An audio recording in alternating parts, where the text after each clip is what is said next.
Hello everyone, I'm the narrator, and I'm here to help you today. I know you use this video to fall asleep more easily. So before we begin, please like the video and subscribe to the channel.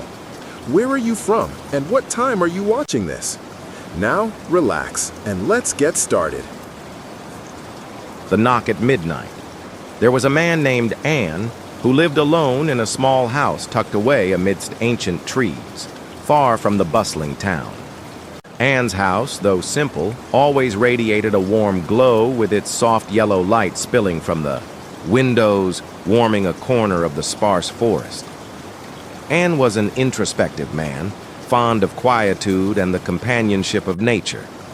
He spent most of his time reading, brewing tea, and sometimes sitting for hours by the window, watching the falling leaves or raindrops dancing on the ground. His life flowed on, as peaceful as a small stream winding through moss-covered rocks. One night, a heavy rain poured down. The wind whistled through the crevices of the house like the whispers of an invisible spirit. Anne was reading by the fireplace, the fire crackling, casting orange-red dances on the wall. Outside, thunder rumbled, occasionally tearing through the dark night with blinding white flashes. The rhythmic patter of rain on the roof, blended with the howling wind, created a wild symphony of nature. Suddenly, amidst that symphony, a discordant sound echoed. Knock, knock, knock. A knock at the door. Anne started. He looked out the window, seeing no one. In this secluded house, a knock at the door late at night was unprecedented. Who could possibly come at this hour on such a stormy night? And put his book down, a hint of worry stirring within him. He stood up, his feet padding softly on the wooden floor, moving towards the front door. His hand gently touched the cold doorknob. He hesitated for a moment, then slowly opened the door. No one. Only the inky blackness of the night and the heavy raindrops still relentlessly pouring down. A cold gust of wind swept into the house, making Anne shiver. He looked around, trying to peer through the curtain of rain, but to no avail. Perhaps he had misheard, and gently closed the door, his mind still lingering with a touch of doubt. He returned to his chair, trying to focus on his book, but his thoughts wouldn't settle. The previous knock kept replaying in his mind, and then it sounded again. Knock! Knock! Knock! This time the knock was louder, more insistent, as if the person outside was eager to enter. Anne jumped up again. He stood up abruptly, hurrying to the door. This time, he opened it more decisively. And he saw it. A small object lay neatly on the doorstep, and knelt down, squinting in the dim light from the porch. It was a doll, a dilapidated doll. It lay tilted to one side, its fabric dress frayed and torn, its wigged hair matted from the rain, and its glass eyes had lost their initial sparkle, leaving only two deep, dark hollows. Anne had never seen a doll look so forlorn. Who had left it here? And why? And hesitated for a moment. He wasn't a superstitious person, but in that instant, a sense of unease crept into his heart. He looked at the doll, then back at the stormy night. The doll looked truly pitiful, abandoned in the cold wind and rain. Finally, compassion won out, and gently knelt down and picked up the doll. It was cold and soaked. He carefully carried it inside, placing it on the wooden chair near the fireplace so it could dry, and didn't know why he did it. Perhaps because he felt a certain empathy for this small, discarded object. He sat back down, his eyes still fixed on the doll. It lay motionless on the chair, under the yellow light, looking utterly alone. And no longer felt worried, only a touch of curiosity. He wondered, what was the story behind this doll? That night, Anne tossed and turned, unable to sleep. The rain still whispered outside the window, but the sound of the earlier knock seemed to linger somewhere in his mind. He tried to drift off, but it was futile. It wasn't until nearly morning, when the rain had gradually subsided, that Anne finally dozed off. He drifted into a dream, an unclear dream, with only mohu images and indistinct sounds. And then, in his fitful sleep, a familiar sound echoed again. Knock, knock, knock, and woke up. He opened his eyes, the surroundings still shrouded, in the dim light of early morning. The knock. This time, it wasn't coming from the front door. It was coming from inside the house. Anne sat up, listening intently. The knock sounded again. Steady, slow, yet more chilling than ever. Knock, knock, knock. It was coming from the wardrobe. The old wardrobe stood in the corner of the room. Anne stared at the slightly ajar wardrobe door, his heart pounding in his chest. He was certain he had closed the wardrobe door tightly before going to bed, and there was no one else in this house but him. A shiver ran down Anne's spine. He tried to calm himself. Perhaps it was just the wind or a mouse, but the knock was too clear, too distinct. Knock, knock, knock, as if someone was inside, trying to get out, and slowly got out of bed, his bare feet touching the cold wooden floor. He took small, cautious steps, moving towards the wardrobe. Each of his footsteps echoed in the silent room. As he neared the wardrobe, the knocking grew louder, stronger. Anne could feel slight vibrations from the wardrobe door. His hand trembled as he gently touched the doorknob. It was icy cold. He took a deep breath, then slowly, very slowly, opened the wardrobe door. Inside the wardrobe, there was nothing. Only Anne's neatly hung clothes and a few small belongings. No one. Nothing. Anne sighed in relief, but at the same time an inexplicable feeling crept into his heart. He had clearly heard the knock. He had felt the vibrations. Could he have been dreaming, or was he too tired and hallucinating? And closed the wardrobe door, his mind still filled with thoughts. He returned to bed, trying to doze off. But from then on, whenever there was a strange sound, whenever the wind whistled through the cracks, Anne would jump, remembering the mysterious knock at the door during the stormy night and the knock from inside the wardrobe. His house, once his safe haven, now had a peculiar quality, both familiar and strange, both cozy and unsettling. He never told anyone this story. It remained a mystery, a big question mark in Anne's life. He still lived alone in that house, still, communed with nature, but sometimes, on stormy nights, he would find himself listening for the knock from the dark night or from somewhere very close within his own house.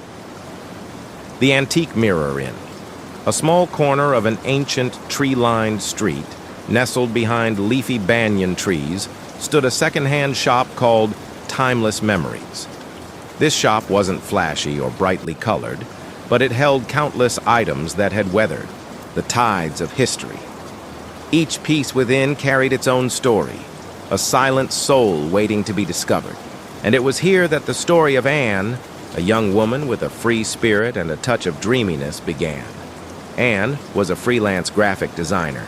Her work often demanded creativity, but it also sometimes left her feeling isolated in her small living space, and loved collecting antiques, not for their material value, but because each item possessed a classic beauty, a subtle mystery from the past. It was like holding a piece of history in your hand, imagining the myriad stories behind it. One late autumn afternoon, as the crisp winds began to blow, Anne happened upon Timeless Memories. She was drawn to an antique mirror placed in the shop's most secluded corner. It was a large mirror with an intricately carved wooden frame adorned with classical patterns, aged by time. The glass surface was slightly clouded, yet it reflected light in an odd way, as if it held a secret. There was something about this mirror that Anne couldn't tear her eyes away from. It wasn't dazzling or glamorous, but it exuded a melancholic beauty, an irresistible allure, and felt as if an invisible thread was pulling her closer. She stood there, gazing at the mirror for a long time, then decided to buy it without a second thought. The mirror wasn't expensive, but Anne felt she had found a true treasure. When the mirror was brought to Anne's apartment, she placed it in the living room, facing her comfortable sofa.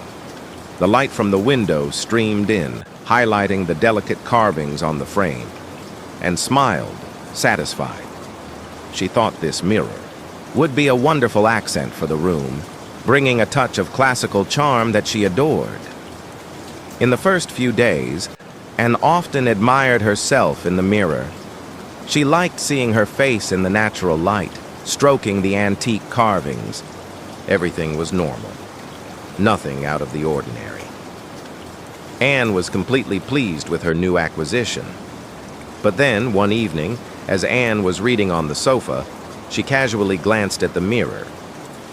In that instant, she saw something strange. Reflected. In the mirror, her face seemed slightly distorted and squinted, looking closer. No, it was still her, but something wasn't quite right. The corner of her lips seemed a little too elongated, and her eyes appeared deeper, emptier, and blinked. When she looked again, the image had returned to normal. She shook her head. Perhaps it was the lighting, or perhaps her eyes were tired from reading for too long. Anne didn't pay much attention, continuing to read her book. However, the strange occurrences didn't stop there. A few nights later, as Anne was working on her computer, she looked up at the mirror again. This time, she saw it more clearly. Not only was her face distorted, but other faint outlines appeared behind her reflection. Anne stood up and walked closer to the mirror. She stared at it, trying to find what she had just seen. But there was nothing, only her reflection and the familiar room. She touched the surface of the mirror, feeling its coldness. "I must be hallucinating," Anne told herself. She sighed, trying to shake off the growing sense of unease. Anne was a practical person. She didn't believe in ghosts or the supernatural. She always sought scientific explanations for every phenomenon. Yet the strange images began to appear more frequently, and they became increasingly clear. One night, Anne was getting ready for bed. She stood in front of the mirror, brushing her hair. Suddenly, in the reflection, she saw another face appear behind her. It was a distorted, pale face, with black, hollow eyes and a grotesque, twisted smile. Anne gasped. She spun around. No one was there, just the empty wall. Anne's heart pounded. This time she was sure it wasn't a hallucination. She had seen it very clearly. A creeping dread began to seep into her mind, engulfing her. Anne took a few steps back, her eyes still fixed on the mirror. She felt as if a cold aura was emanating from it. From that night on, Anne began to feel anxious whenever she looked at the mirror. She tried to avoid it, but it seemed the mirror possessed an invisible pull, constantly urging her to look. The distorted faces no longer remained static. They began to move. One morning, Anne was drinking coffee, the morning sun flooding the room. She glanced at the mirror. In the reflection, she saw those faces shifting towards her, slowly, eerily. At times, a long-haired female face with lifeless eyes slowly approached her reflection in the mirror, as if wanting to touch her. At other times, a man's face with sharp teeth, revealing a horrifying grin, would glide past her shoulder. Anne trembled, dropping her coffee cup. The clattering sound of the breaking cup on the floor startled her out of her terror. She looked at the mirror again, but the images had vanished, leaving only the familiar reflection, and decided she couldn't ignore these occurrences any longer. She began to research antique mirrors, legends, and spiritual tales. She read stories about cursed mirrors, about souls trapped within the reflective world, and remained skeptical, but the fear within her grew stronger. One night, Anne was working late. She tried to focus, but her mind couldn't settle. The desk lamp cast strange shadows in the room, Suddenly, a faint sound, like a whisper in the wind, emanated from the mirror. Whispering. And froze. She turned to look at the mirror. There was no wind. The windows were closed. And then, the whispering came again, a little clearer. "You are not alone," Anne screamed. She stumbled back, tripped over her chair, and fell onto the floor. Her heart hammered in her chest. She stared at the mirror, her eyes wide with terror. The distorted faces reappeared, more numerous than ever. They crowded together, face upon face, forming a grotesque tableau. Their eyes glowed eerily in the darkness, and their twisted smiles became even more contorted. And then, they began to whisper relentlessly. "Come, play with us. You are ours. Let us in." Their voices were not human voices, but distorted, chilling sounds, as if emanating from the depths of hell. They didn't just whisper, they also cackled horrifyingly, their laughter echoing throughout the room, piercing the silent night, and crawled backward, trying to escape the mirror's view. She felt as if hundreds of eyes were staring at her, hundreds of souls yearning for release. She squeezed her eyes shut, trying to cover her ears, but the whispers, the macabre laughter pierced through, her fingers seeping into her mind. She realized a horrifying truth. They were not just reflections. They were souls, entities trapped within the mirror, waiting to break free. And the mirror, it seemed, had chosen her, Anne, to be the next victim. Fear had turned into despair, and didn't know what to do. She couldn't throw away the mirror because she felt as if once she touched it, those souls would cling to her. She couldn't cover it because she felt they would still be there, still watching her, still whispering. That night, Anne didn't sleep. She sat huddled in a corner of the room, far from the mirror, her eyes fixed on it. The whispering continued relentlessly, like an endless, eerie melody. The next morning, as the first rays of sunlight filtered into the room, the distorted faces slowly faded. The whispering also ceased. The room returned to its usual quiet, but Anne knew that quiet was only temporary. She looked at the mirror. It was still there, silent, old, but now it was no longer a mere decorative item. It was a doorway, a boundary between her world and another, a world of imprisoned souls. Anne no longer lived alone in her apartment. She felt as if she was living with invisible entities, with whispers in the night. She tried to seek help, but who would believe her story? Who would believe in a haunted antique mirror? In the following nights, Anne saw those images again. They no longer just whispered.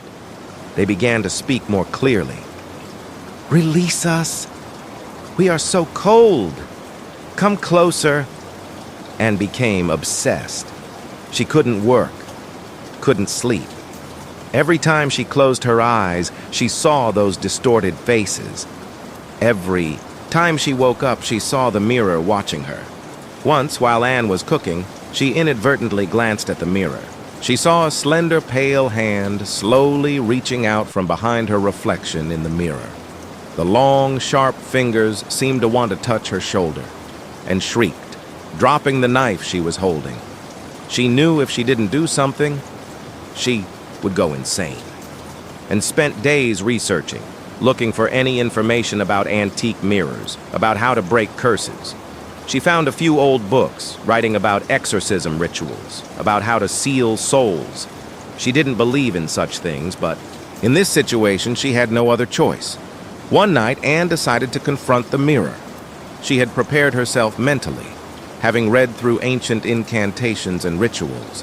She lit white candles around the mirror, forming a protective circle.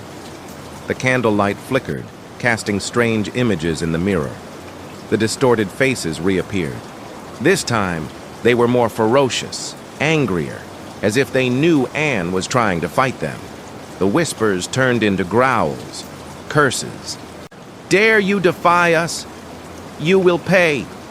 Anne trembled, but she tried to remain steadfast. She began to read aloud the Incantations from the old book. Her voice was shaky, but she tried to articulate every word clearly. As Anne recited the incantation, the faces in the mirror began to twist, distort even further. They shrieked, their screams piercing like the cries of hundreds of suffering souls. The candlelight flickered violently, as if an invisible gust of wind was sweeping through the room, and closed her eyes, reciting the final incantation. When she opened her eyes, a blinding white light erupted from the mirror, then vanished. When the light faded, the distorted faces were gone. The shrieks, the whispers, all fell silent. The mirror returned to its old normal appearance, leaving only Anne's reflection and the room. Anne breathed a sigh of relief. She felt as if a 1,000-pound weight had been lifted from her.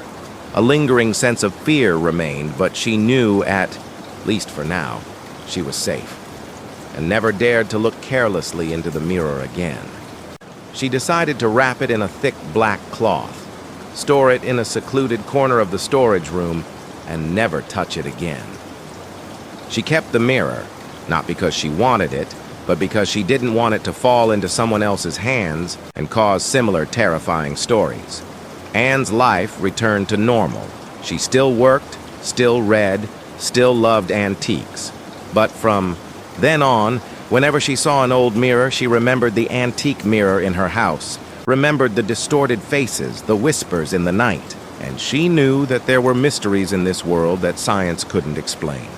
Things that we could only perceive with our sixth sense, with intuition and fear. And this story, too, is a gentle reminder that sometimes ancient beauty can hide unexpected secrets, and old objects can carry restless souls. The new neighbor. Once upon a time, there was a young couple named Min and Lan. They were energetic, full of life, and always seeking new experiences. After years of living in a noisy, crowded city, they decided to move to a peaceful suburb, a place with tree-lined streets, lush green gardens, and charming houses. They found a small house that fit their budget, complete with a little garden in the back and located on a quiet street. The house exuded a cozy, simple charm, exactly what they had wished for. On moving day, Min and Lan eagerly unpacked.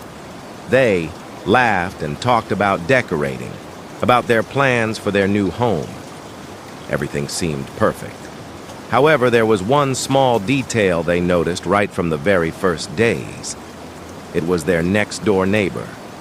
Their house was right next to another, which also appeared quite old, but it possessed an unusual silence. Since Min and Lan moved in, they had never seen anyone enter or leave that house during the day. The neighbors' windows were always tightly shut, even on the brightest, sunniest days. Thick curtains blocked any view from the outside. Not a sound, not a sign of life. Min and Lan were outgoing people. They always looked forward to meeting their new neighbors. But with this house, it seemed there was no opportunity for them to say hello. "Doesn't it strike you as odd, Lan?" Min asked his wife one afternoon as he was watering the garden. "Since we moved in, I've never seen anyone at that house." Lan, who was pulling weeds, looked up. "Yes, I've noticed too. It's really strange. Perhaps they're away for a long time?" "I don't know," Min replied. "But the windows are always closed. Not even the curtains are opened a little bit." They both felt a bit curious. Maybe the neighbors were busy people, working all day. Or perhaps they were reclusive, not fond of socializing. Min and Lan decided not to dwell on it too much. After all, it was someone else's private life. Yet, what caught their attention even more was the light. Only at night, when darkness fell, a faint, flickering light would appear from that house. A pale yellow glow emanating from a second-story window, like a lonely speck of fire in the darkness. It wasn't bright like the lights in other houses, just enough to signal that someone was inside. Min and Lan often saw that light. It was like a mysterious signal, a silent invitation from another world. Maybe they just worked late at night, Lon said, trying to find a reasonable explanation. Perhaps, Min replied, but in his heart, he still felt a sense of bewilderment. Why was there only one light, and why was it so faint? Time passed, and Min and Lon gradually grew accustomed to the mysterious existence of their neighbor. They continued with their lives, working, tending to their home, and enjoying the tranquility of the suburbs. One particular night, a steady rain was falling. The wind whistled through the window cracks, carrying the chill of the late night. Min was lying in bed, reading. Lon was fast asleep beside him. The consistent sound of the rain created a familiar lullaby. Min felt thirsty. He quietly got out of bed, left the bedroom, and went down to the kitchen for water. The house was shrouded in darkness, illuminated only by the faint light from the hallway nightlight. As Min walked past the living room window, he inadvertently glanced outside. The faint yellow light from the neighbor's house was still flickering. Min stopped, staring at that light as he always did. And then he saw it. A figure. Min froze. His heart pounded in his chest. He squinted, trying to peer through the rain and the darkness. It was a tall, slender figure. It stood motionless in front of the window from which the light emanated. It didn't move, showing no sign of life whatsoever. Min felt a chill run down his spine.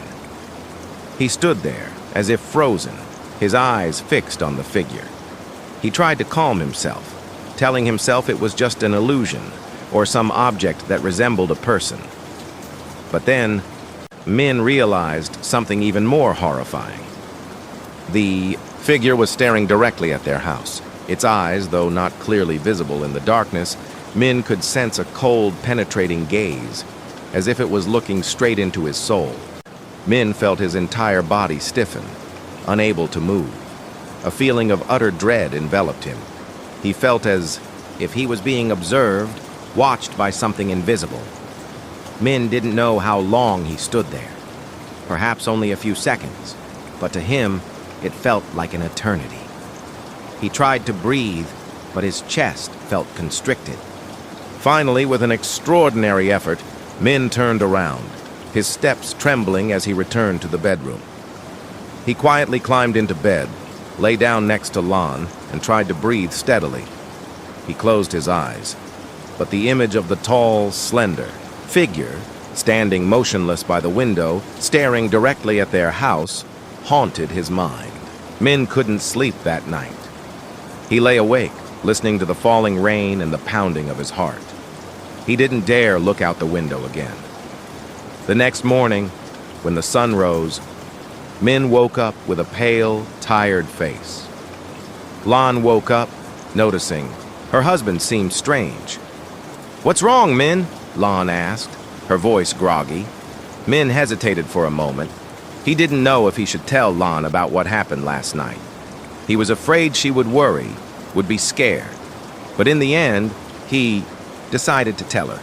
He told Lon everything, from the faint light to the mysterious figure. Lan listened, her face slowly changing from sleepiness to surprise, then to worry. "Really, honey? Are you sure you weren't mistaken?" "I'm sure," Min replied, his voice still trembling. "You can't imagine how terrifying it was." Lon hugged Min, trying to comfort him. "Don't worry too much. You must just be tired." But in Lon's heart, a sense of fear also began to ignite. From that day on, Min and Lon started paying closer attention to the neighbor's house. They still didn't see anyone enter or leave during the day. The windows remained closed, and at night, the faint light still flickered from the second floor. Min and Lon began to feel uneasy in their own home. They no longer dared to look out the living room window at night. Whenever the light from the neighbor's house came on, they felt a shiver run down their spines. Lon started having strange dreams. In her dreams, she found herself standing at the living room window, looking at the neighbor's house. And then, the window of that house slowly opened, and a tall, slender figure slowly emerged, moving towards their house. she screamed in her dream and woke up with a jolt, drenched in sweat. Min and Lan tried to find information about their neighbor. They asked longtime residents of the neighborhood, but no one knew much. A few people said the house had been vacant for a long time before someone moved in. Others said the previous owner of the house was a very eccentric, reclusive person who had died in that very house. These stories only made Min and Lan more anxious. They didn't know what to do. They didn't want to move, as they had put a lot of effort and money into buying and renovating this house. But they also couldn't live perpetually in fear and unease. One night, Min decided he had to get to the bottom of it. He couldn't live in this uncertainty any longer. He told Lan about his intention. "I don't agree, honey," Lan said, her voice full of worry. "You don't know what's going on there. It's too dangerous." "I know," Min replied, "but I can't take it anymore. I have to know what's happening." Lan tried to persuade Min, but he was determined. Finally, she had to accept, but she made Min promise that he would be careful and not do anything reckless. That night, Min waited until it was completely dark. He put on dark clothes and brought a small flashlight. Lan sat inside the house, her heart pounding, worriedly looking out the window. Min quietly opened the back door and tiptoed into the garden. He walked along the fence, heading towards the neighbor's house. The closer he got, the more he felt a strange, cold aura emanating from it. The house loomed in the darkness, like a sleeping monster. The faint light was still flickering from the second-story window. Min tried to peer through the gaps in the window curtains, but he saw nothing. He walked around the house, looking for any sign. When Min reached the back of the house, he unexpectedly saw a small window on the ground floor, slightly ajar. He hesitated for a moment, then decided to take the risk. He gently pushed the window open and slowly climbed inside. Inside the house, the air was cold and damp. An old, musty smell wafted into Min's nostrils. He turned on his flashlight, illuminating the surroundings. Dust covered everything. Furniture was draped with white sheets like sleeping ghosts. Min walked very carefully, trying not to make any noise. He walked through the living room, the dining room, and then headed towards the stairs. He felt his heart pounding continuously, but curiosity had overridden his fear. When Min reached the second floor, he saw the faint light emanating from a room at the end of the hallway. He approached the room, each step cautious. He slightly pushed the door open, looking inside. The room was shrouded in darkness, illuminated only by the light from a small desk lamp in the corner of the room. That faint light fell upon a man, a tall, slender man. He was sitting in an old armchair with his back to Min. The light reflected off his silvery hair and a portion of his gaunt, pale face. Min immediately recognized him as the figure he had seen earlier at the window. He wasn't doing anything, just sitting there, motionless, like a statue. Min held his breath, trying not to make any sound. He stared at the man, trying to find an explanation. Who was he? Why did he live like this? And then Min saw something else. On the wall, opposite the man, there were many drawings. They were drawings of Min and Lan. The drawings were meticulously detailed, depicting moments from their daily lives. Lan watering plants, Min reading, them having dinner, them laughing together. Each drawing showed keen observation, a special attention to every small detail. Min shuddered. He felt an intense horror. This man had been watching them. He had drawn them. And that meant he knew everything about them. As Min was looking at the drawings, the man suddenly tilted his head. He was still facing away from Min, but Min could sense a cold gaze, an awareness of his presence. Min knew he couldn't stay there any longer. He slowly backed away, closing the door as gently as possible. He turned around, quickly walked down the stairs, and exited the house. Min ran home, trembling all over, his face drained of color. Lan saw him and rushed to hug him. "Are you okay?" "What happened?" Lan asked, her voice full of worry. Min told Lan everything. He told her about the man, about the drawings, about the surveillance. Lan's face went pale. She held Min tightly, terrified. They couldn't sleep that night. They sat together, discussing what to do.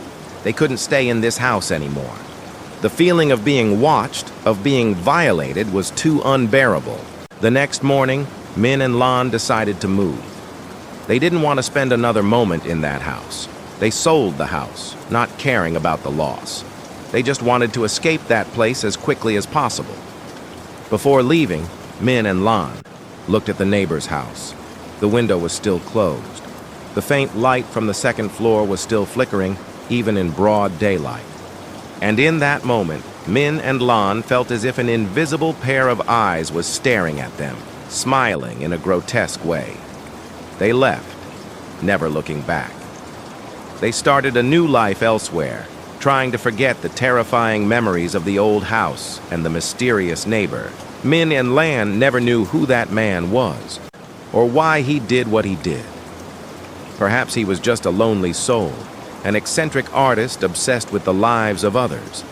Or perhaps there was something far more terrifying, a darker secret hidden within that old house and its enigmatic resident.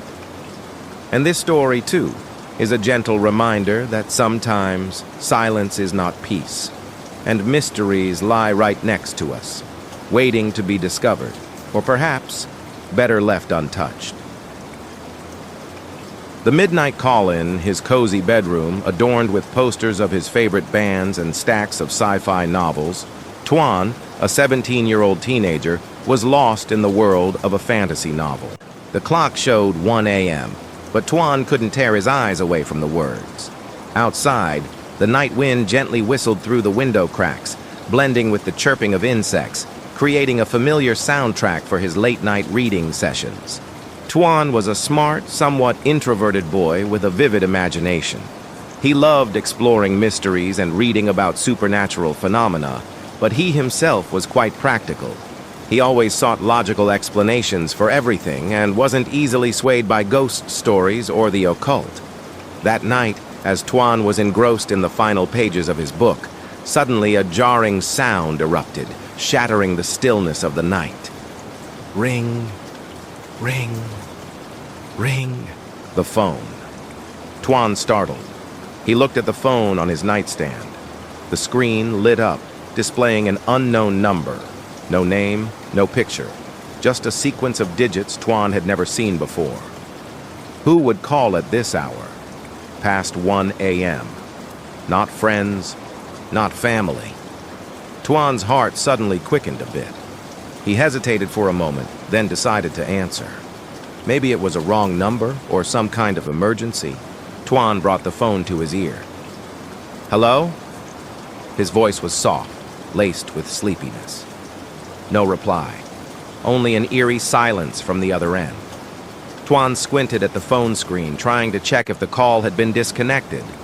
And then, a chilling sound emerged, like heavy, rapid, gasping breaths. As if someone was running or struggling to breathe. It wasn't the breathing of a normal person. It was deep, haunting, and carried a touch of something truly macabre. Tuan's heart began to pound in his chest. He tried to listen more closely. And then he heard other sounds, strange sounds, like scratching on a rough surface. The scratching was irregular, sometimes fast, sometimes slow, sometimes faint, sometimes strong, like long fingernails scraping against old wood or a cold brick wall, accompanied by a rustling sound, a very faint dragging noise, as if something was moving with great difficulty. Tuan shivered. He felt a cold current run down his spine. This wasn't a wrong number. This wasn't a prank. He quickly hung up. Tuan's hand trembled as he put the phone down. He stared at the phone's dark screen, trying to calm himself. Maybe someone was just trying to scare him? Or a call from a drunk person? Tuan tried to reassure himself with logical explanations. He took a deep breath, then slowly exhaled. He intended to go back to reading, but his mind wouldn't settle.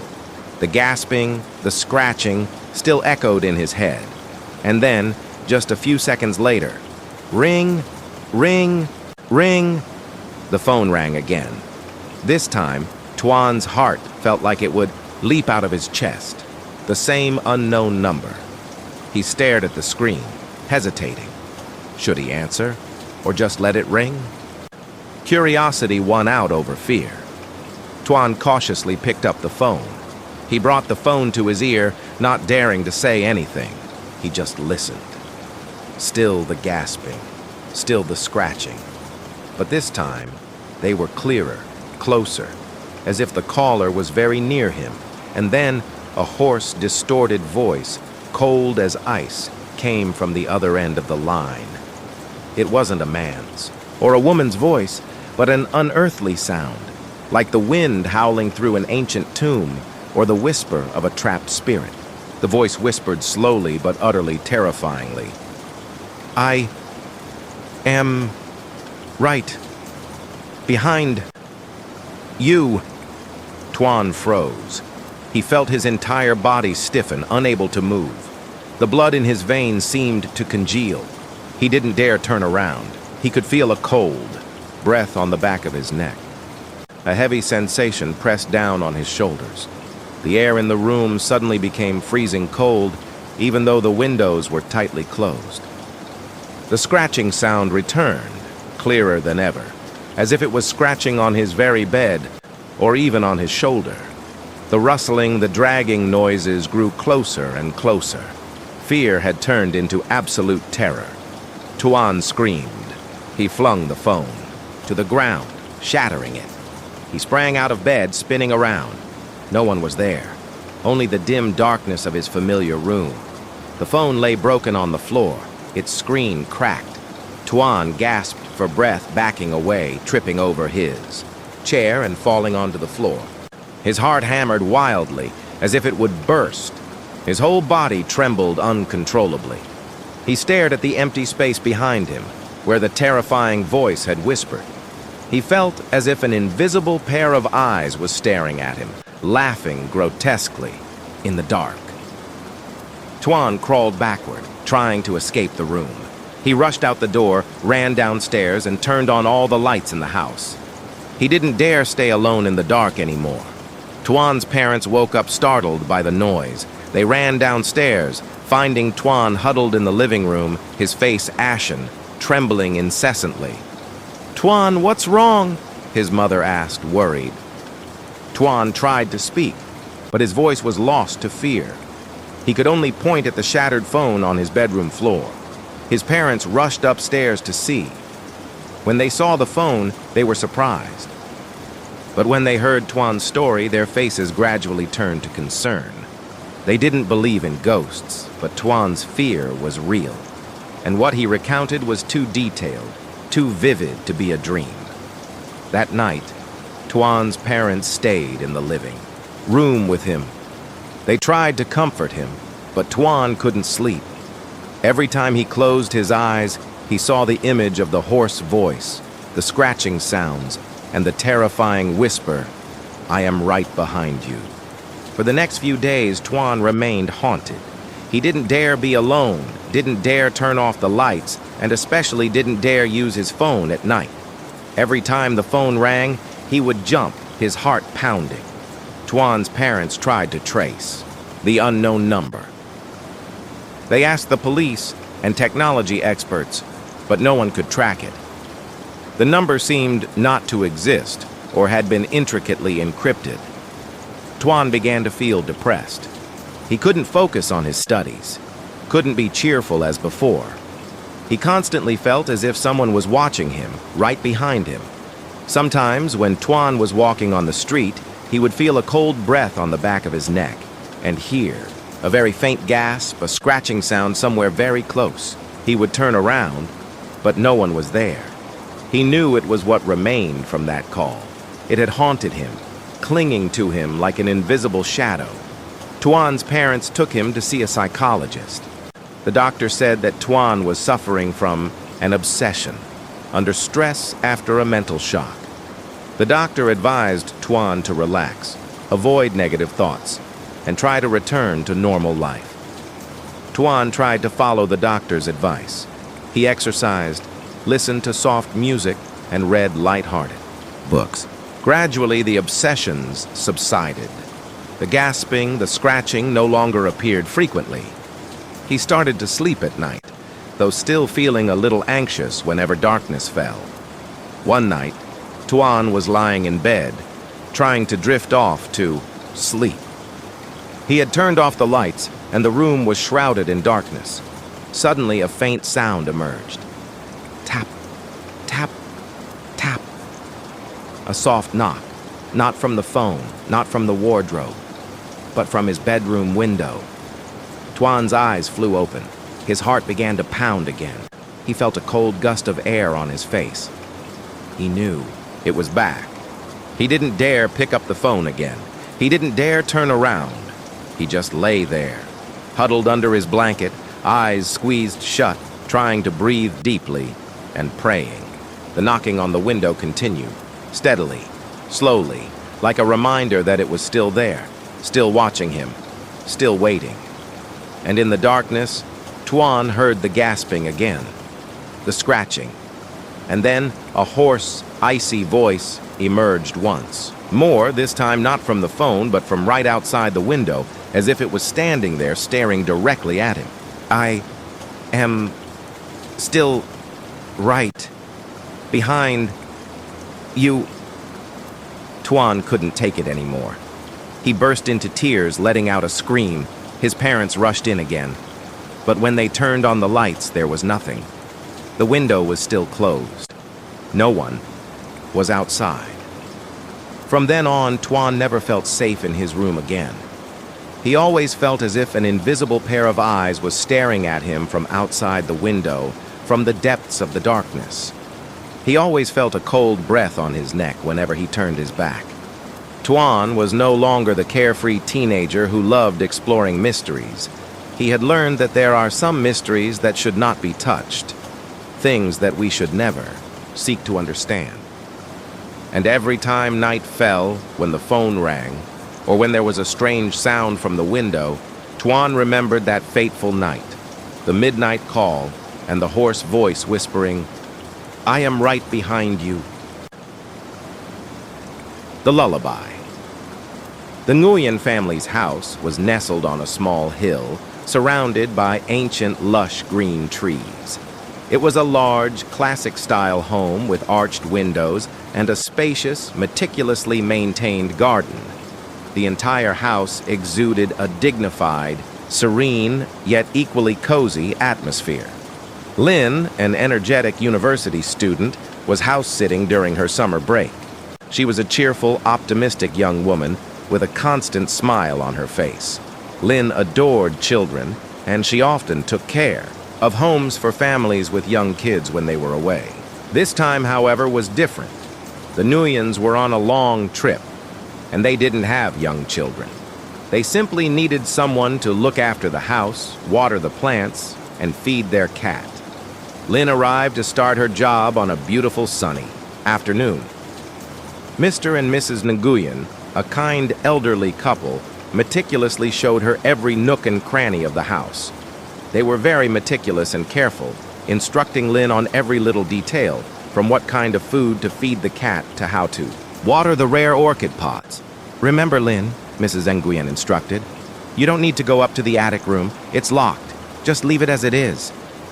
She smiled kindly, but Lynn fleetingly noticed something inexplicable in her eyes, like a hidden sorrow. Lynn nodded. She didn't pay much attention to the locked attic room. After all, her job was just to look after what was necessary. The first few days passed peacefully. Lynn enjoyed the quietness of the house. She spent her time reading in the large library, brewing tea and sitting on the porch admiring the garden. The Persian cat named Mew was her constant companion, always rubbing against her legs, meowing for pets. Every evening, after finishing her work, Lynn would often lie on the comfortable sofa in the living room, reading or listening to soft music. The warm yellow light cast over her, creating a wonderful, relaxing atmosphere. One particular night, it was late. The clock had struck nearly midnight, Lynn was reading a romantic novel. Outside, insects chirped, and a gentle breeze softly stirred the tree leaves. The house was enveloped in absolute stillness. Suddenly, a faint, gentle sound, yet one that startled Lynn, echoed. A children's lullaby. Lynn frowned. She stopped reading, listening intently. Yes, there was no mistaking it. It was a familiar melody, sweet and lingering, like a mother singing her child to sleep. But there were no children in the house. Lynn felt a little confused. She thought, perhaps she had misheard, or it was music drifting from a neighbor's house. She listened more closely. The singing continued, a little clearer. It wasn't coming from outside. It was coming from inside the house. And it was coming from upstairs. Lynn felt a chill run down her spine. Her heart suddenly beat a little faster. She was a practical person, not believing in ghosts. She tried to find a logical explanation. Perhaps it was music playing from somewhere, or a malfunctioning electronic device. But the singing was too clear, too real. "Hello?" Lynn called softly, her voice a little shaky. There was no reply. The singing continued to hum steadily, like a gentle breeze passing by. Lynn slowly got up from the sofa. She looked up the stairs, where darkness reigned. She felt a strange urge, an irresistible curiosity. She had to check. She had to find out where that sound was coming from. Lynn took light steps up the stairs, trying not to make any noise. Each of her footsteps echoed in the silent space of the house. The higher she went, the clearer the lullaby became, as if it was very close to her. The melody was still soothing, gentle, but in the stillness of the late night, it carried something very eerie, very haunting. Lynn felt goosebumps all over her body. The singing led her down the second-floor hallway. It wasn't coming from any of the bedrooms. It just kept echoing, like an invisible thread pulling her along.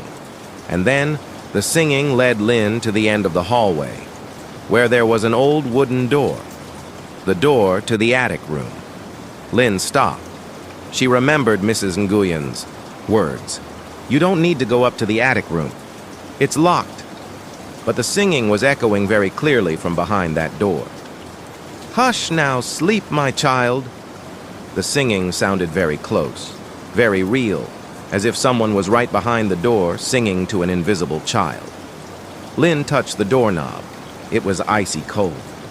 She tried to turn it, but the door was firmly locked. However, the singing continued to emanate from within. "Hush now. Mother sings you to sleep." Lynn pressed her ear against the door. She could clearly hear the singing, and another sound, very faint. A faint giggle. A child's giggle. A clear, joyful laugh. But in this situation, it sent shivers down Lynn's spine. The giggle grew fainter and fainter, as if the child was drifting into a deep sleep. Lynn backed away from the door, trembling all over. She couldn't understand what was happening. There were no children in this house. The attic was locked. So where were the lullaby and the giggling coming from? An overwhelming sense of fear enveloped Lynn. She knew this was not a prank nor a hallucination. Something mysterious, something terrifying was in this house, in that locked attic room. Lynn didn't dare stay there any longer. She turned around, ran quickly down the stairs, and returned to the living room. She turned on all the lights in the house, trying to chase away the darkness and her fear. She couldn't sleep that night. She sat huddled on the sofa, her eyes constantly looking up, at the ceiling where the attic was located above. Every time there was a strange noise, every time the wind whistled through a crack, she would jump. The lullaby and the giggling kept echoing in her head. The next morning, Lynn was still tired and scared. She didn't want to tell anyone about it because she was afraid no one would believe her. She also didn't want to bother the Nguyen family who were on vacation. However, the strange occurrences didn't stop there. On subsequent nights, the children's lullaby echoed again, sometimes from upstairs, sometimes from the hallway, sometimes from right at the bottom of the stairs. It was no longer just a lullaby. Sometimes it was soft crying, calling for mother, or the patter of tiny feet on the floor. And always, the lullaby and those strange sounds led Lynn to the locked attic room. Lynn became increasingly haunted. She couldn't focus on her work, couldn't eat. She constantly felt as if an invisible pair of eyes was watching her, a tiny soul trying to communicate with her. She tried to find information about the house. She asked longtime residents of the neighborhood. They told Lynn a sad story. Many years ago, the Nguyen family had a little daughter. Her name was Mai, and she was very pretty and lovable. But unfortunately, Mai passed away from a severe illness when she was very young. The Nguyen family was heartbroken. They had locked the attic where Mai used to play and never touched it again. They said they didn't want to see anything that reminded them of Mai. After hearing the story, Lynn's heart ached. She understood the Nguyen family's pain, and she also began to understand the origin of the lullaby. It was Mai's mother's lullaby, singing her daughter to sleep. And that little giggle was Mai's, a tiny soul trapped in the attic, unable to find peace. Lynn was no longer scared. Instead, she felt an immense pity. She wanted to help that little soul. One night, when the lullaby echoed again, Lynn decided to confront it. She went upstairs to the attic room. The singing still rang out, mournful and haunting. Lynn didn't try to open the door anymore. She sat down in front of the door, leaning her back against it. She closed her eyes, listening to the singing. And then, Lynn began to sing along. Her singing wasn't perfect, but it was full of emotion, full of shared empathy. She sang lullabies she remembered from her own childhood, gentle, sweet melodies. Lynn sang, and the lullaby from inside the attic gradually grew fainter, fainter. The giggling also ceased. Instead, Lynn felt a gentle presence, a warm current seeping through the door. She sat there, singing on, until the singing from within completely fell silent. Lynn opened her eyes. The attic room was still locked, but she felt a strange sense of peace. No more fear, no more haunting. She felt as if Mai's little soul had been comforted, had been set free. From that night on, the children's lullaby never echoed again. The house returned to its inherent quietness, but it was no longer a chilling silence. It was a true serenity, a peace stemming from tranquility. When the Nguyen family returned, Lynn told them everything, from the lullaby to how she had sung along. Mrs. Nguyen listened, tears welling up in her eyes. She hugged Lynn, thanking her profusely. "Our little Mai must have been so lonely," Mrs. Nguyen said, her voice choked with emotion. "Thank you, Lynn. You helped her find peace." Lynn smiled. She didn't know if Mai's soul had truly found peace, but she knew she had done something meaningful. She had brought peace to herself, and perhaps to the house as well. Lynn completed her house-sitting job and returned to her student life. She stayed in touch with the Nguyen family and occasionally visited them. Their house was still there, on the small hill, but now it was no longer a scary place. It was a place of memories, of love, and of a story about a children's lullaby, a story that had found release. And this story, too, is a gentle reminder that sometimes mysterious sounds are not always frightening. They can be silent cries for help, whispers of souls waiting to be heard, comforted, and set free. The old photographing, the ancient house nestled deep within a narrow alley, adorned with vibrant bougainvillea vines and solemn old trees.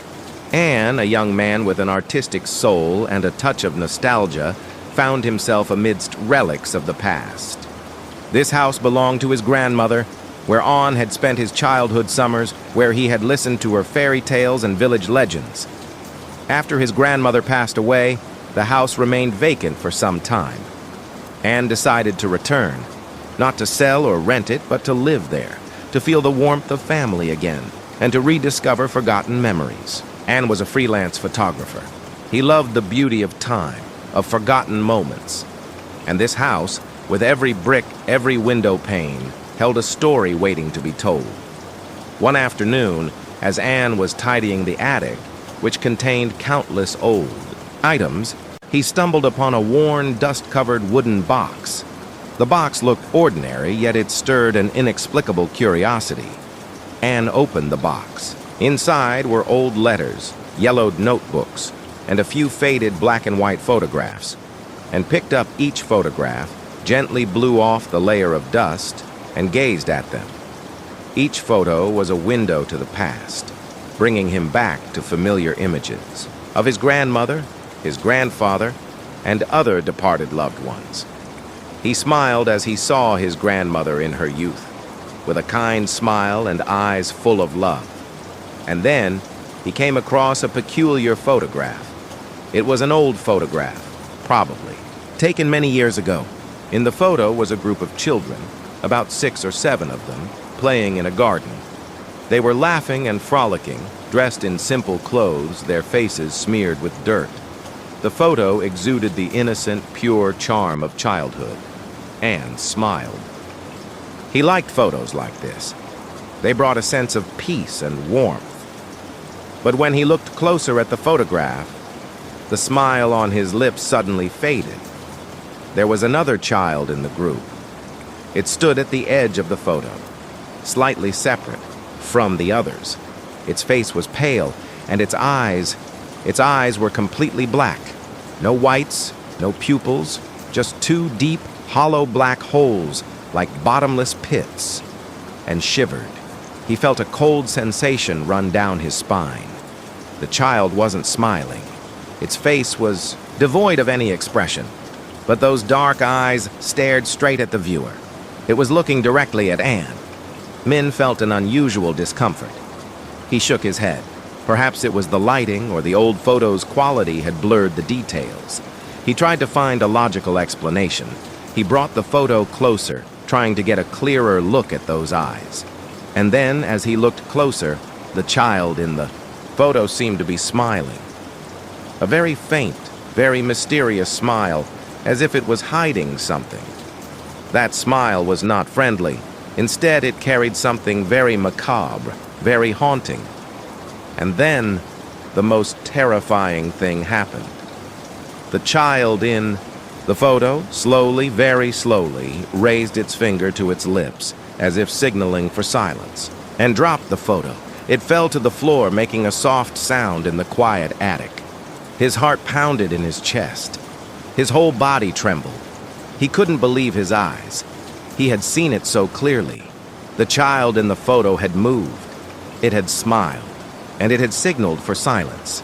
An intense dread enveloped Anne. He crawled backward, trying to escape the photograph. He stared at the photo on the floor, as if it were something alive, an entity watching him, and bolted out of the attic, running downstairs. He turned on all the lights in the house, trying to dispel the darkness and the fear clinging to him. He couldn't sleep that night. He lay awake, the image of the child with its pitch-black eyes, mysterious smile, and finger signaling for silence haunting his mind. And was not one to easily believe in ghosts, but what he had seen was too clear, too vivid to be a hallucination. The next morning, when the sun rose, Anne returned to the attic. The photo was still there on the floor. He cautiously picked it up. He looked closely at the photo again. The child was still there. Its eyes were still completely black. Its smile was still mysterious, and its finger was still raised to its lips. Everything was just as he had seen it last night. But this time it didn't move. It was just a still photograph. Anne felt a bit of relief, but at the same time, an inexplicable feeling crept into his heart. Perhaps he was just too tired, or his imagination was too vivid, and decided not to dwell on that photo anymore. He put it back in the old wooden box, placed the box in a secluded corner of the attic, and tried to forget what he had seen. However, the strange occurrences didn't stop there. In the following nights, Anne began to hear strange sounds in the house. Sometimes it was faint footsteps upstairs, sometimes a very soft whisper, sometimes the sound of a window gently opening and closing. And checked, but there was nothing. Everything was tightly shut. And then Anne's dreams began to be haunted.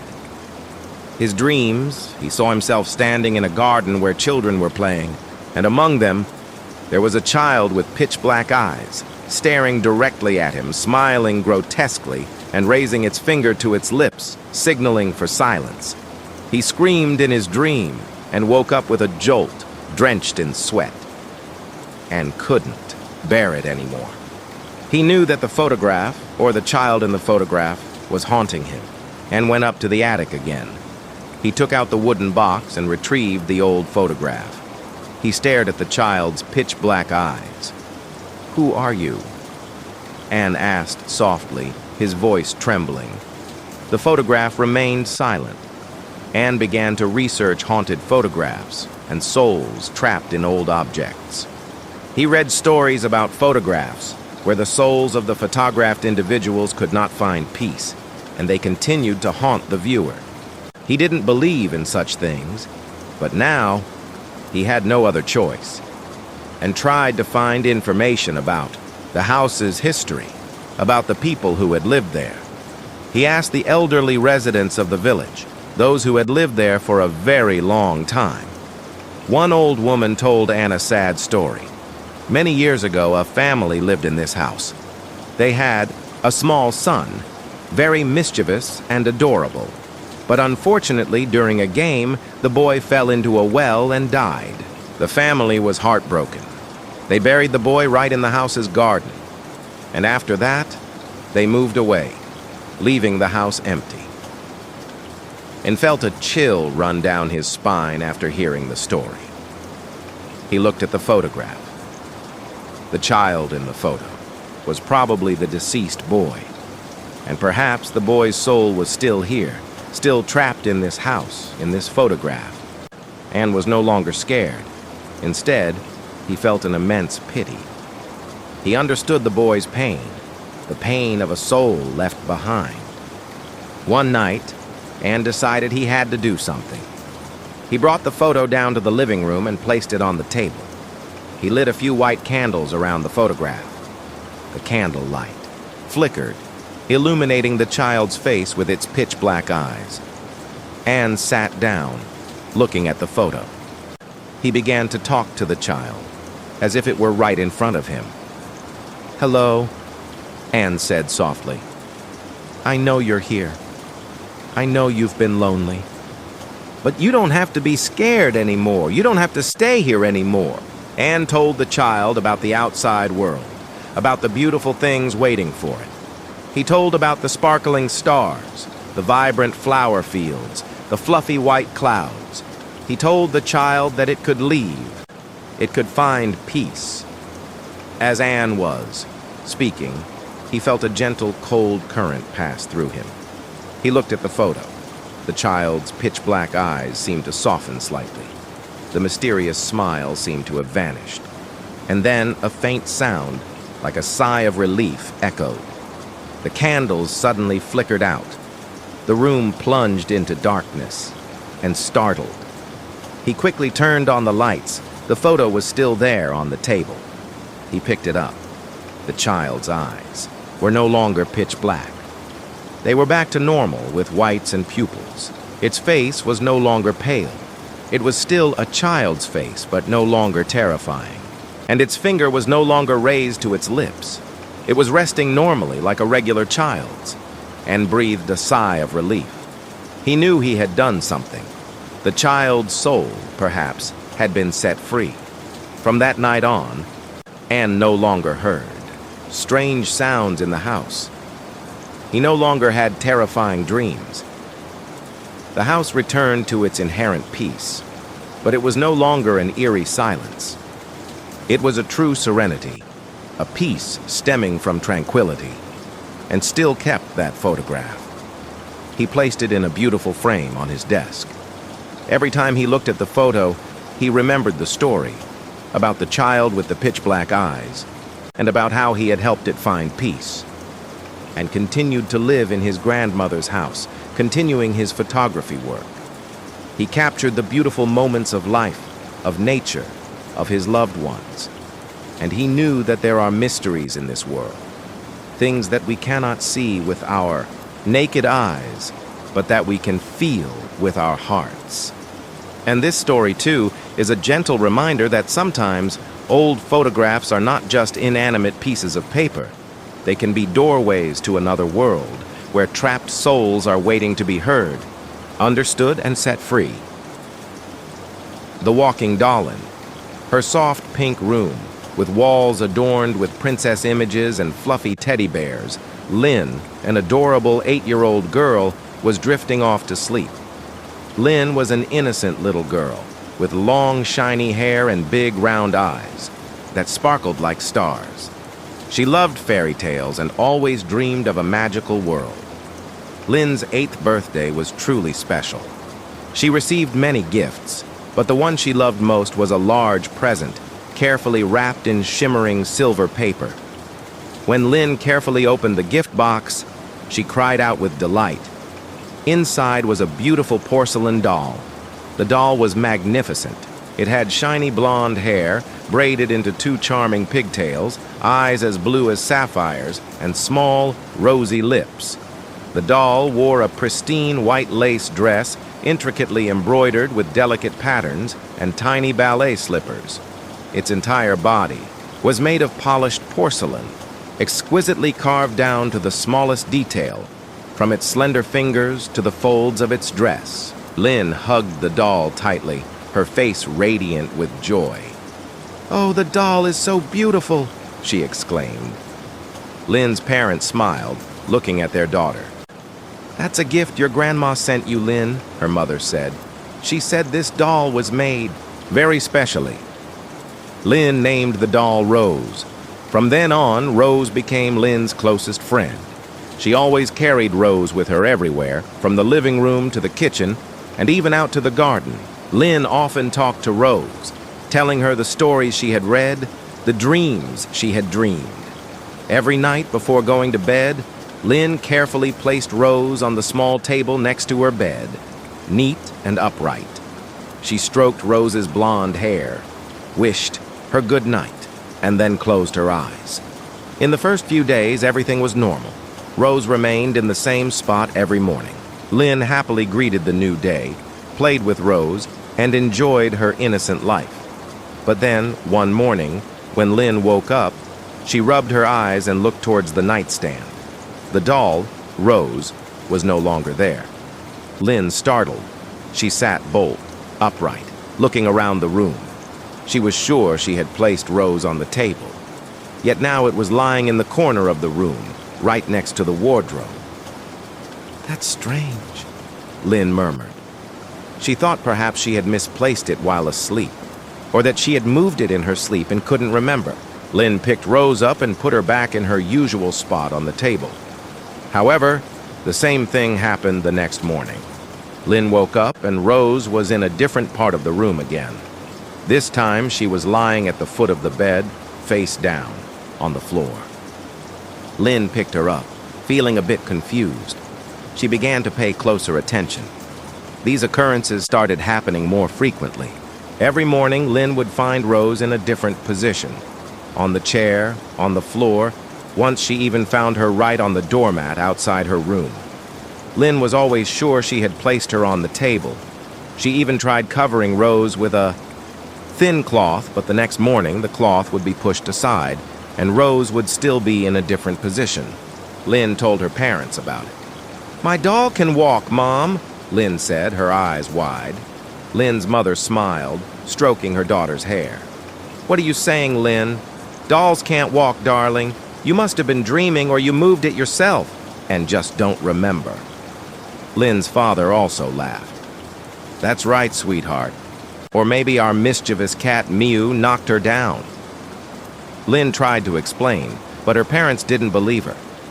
They thought it was just a child's imagination. Lynn felt a little sad, but she still believed what she saw. She knew Rose was moving. From then on, Lynn started to feel a bit anxious every time night fell. She no longer felt happy seeing Rose in a different position. Instead, a chilling sensation crept into her heart. She felt as if an invisible pair of eyes was watching her in the dark. One night, it was pitch black. The wind whistled through the window cracks, carrying the chill of the late night. Lynn was fast asleep. Suddenly, a strange feeling woke her up. Lynn opened her eyes. The room was shrouded in darkness, illuminated only by the faint light from the moon-shaped nightlight hanging on the wall. And then, she saw it. The doll, Rose. She was no longer on the table. She was no longer on the floor or on the chair. She was standing next to Lynn's bed, just a very short distance from her face. The doll stood upright, motionless. Her shiny blonde hair looked eerie in the dim light. Her pristine white dress seemed to emit an unearthly glow. And her eyes, Rose's blue sapphire-like eyes, now empty, soulless, stared directly at her. Lynn froze. Her heart pounded in her chest. She dared not move, dared not blink. She felt as if a cold aura emanated from the doll, enveloping her. She felt as if she was being watched, observed by something invisible. Rose's soulless eyes seemed to penetrate her very soul, carrying a dark secret. Lynn lay there, holding her breath. She wished she could scream, but her voice was caught in her throat. She wished her parents could come and save her. Time seemed to stop. Every second that passed was torture. She just stared at Rose's soulless eyes, and Rose just stood there, staring back at her. And then a very faint, very mysterious smile seemed to appear on Rose's porcelain face. A smile that was not friendly, but rather had something very macabre, very haunting about it, as if the doll was enjoying her fear. Lynn couldn't bear it anymore. She screamed. She startled, sat bolt upright, stumbled on her blanket, and fell to the floor. She stared at the spot where Rose had just stood. The doll was still standing there, still motionless, still staring at her. Lynn's parents woke up startled by their daughter's scream. They rushed into the room. "Lynn, what's wrong?" her mother asked anxiously, turning on the light. The bright light dispelled the darkness.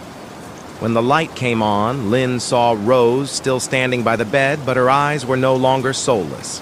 They were back to normal, blue and beautiful. The mysterious smile had also vanished. Rose looked utterly harmless, utterly lovely. Lynn trembled, pointing at the doll. "Mom! Rose, she was standing next to my bed!" Lynn's parents looked at the doll, then at Lynn. They saw Rose in her usual position. "Honey, did you have a nightmare?" her father asked, his voice gentle. "The doll is still right there." Lynn tried to explain, but she knew her parents wouldn't believe her. She had seen it so clearly, those soulless eyes, that mysterious smile. Lynn's parents tried to comfort their daughter.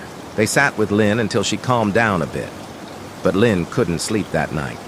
Every time she closed her eyes, she saw Rose's soulless eyes staring at her. From that night on, Lynn always felt a sense of fear whenever she saw Rose. She no longer played with her. She just wanted to throw her away. But Lynn didn't dare. She felt as if an invisible thread was binding her to the doll. She was afraid that if she threw it away, something worse would happen. Every night, Lynn struggled with her fear. She still found Rose in different positions in the room every morning, and she knew that at night, she was moving. One night, Lynn decided she couldn't take it anymore. She whispered to Rose. "I'm sorry, Rose," Lynn said, her voice trembling. "I can't play with you anymore." Lynn carefully picked Rose up and placed her in an old box. She covered the doll with a thick black cloth, then taped the box shut tightly. Then she carried the box up to the attic, placed it in the most secluded corner under old items, and never touched it again. Lynn hoped that by doing so she could escape Rose's haunting. In the first few days, Lynn felt relieved. She no longer found Rose in different positions. She started sleeping better at night. But then, one night, as Lynn was sound asleep, she heard a very faint, very soft sound. Rustle, rustle. The sound came from the attic. Lynn's eyes flew open. Her heart pounded. She knew what it was. The sound grew closer and closer, as if something was moving slowly on the wooden floor. Tap, tap. A soft knock, not from the room door, but from Lynn's bedroom window. Lynn squeezed her eyes shut, curling up in her blanket. She didn't dare look. And then, a faint, high-pitched voice, yet chillingly cold, echoed.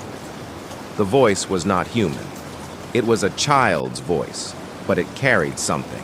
Very eerie, very haunting. "Lynn! Lynn! Rose is here!" Lynn screamed. Her parents rushed in again. When her parents turned on the light, the room returned to normal. Nothing was there. The window was tightly closed. Lynn told her parents everything. She told them about the rustling, the window knocking, and Rose's terrifying voice. Her parents looked at each other, their faces filled with worry. This time, they no longer thought it was their daughter's imagination. They went up to the attic and checked the box.